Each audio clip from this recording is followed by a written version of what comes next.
there's an identity crisis going on right Mm-hmm. now. Everywhere. And specifically, it's so heavy in the church. Identity crisis is in the church when the Lord already laid it down, who we are, what we are, but it's like we're fighting so much of ourselves, and the enemy is present. The enemy is present, whether we like it or not. But it's, I even called it out the other morning, Lord, who do you say that I am? But now I gotta ask you, who do you say that I am? Because I know what the enemy say about me, but Lord, I need for you to tell me. I need for you to let me know. I know who you are. You are the Prince of Peace. You are my Jehovah Jireh, my provider. You are these things to me, but Lord, who do you say that I am?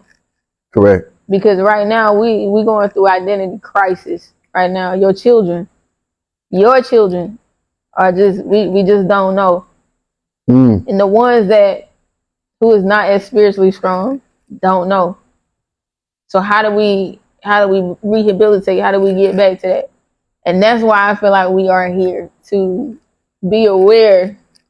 Come on, tap in. Be aware of who we are, where we going, what's the purpose? Like, man, I'm going back. Why am I here? How did I get here? Might have to dig through the mud to get there. Like, I might have to dig through some traumas to get there. Yeah. And those traumas might open up some old wounds, but how am I going to rehabilitate if I never even go back and go look and see what that even look like? And then when I get there, oh my gosh, what if it opened up something? That's why we need some stuff in place. Accountability, all these other things that the church needs to put on us. And we also have to put that on the church too. Correct. Because they have a responsibility to us as well. But the church is supposed to be the place where people get healed, set free, delivered. Yeah. Where do we go to get instruction on how to do these things? There's a responsibility.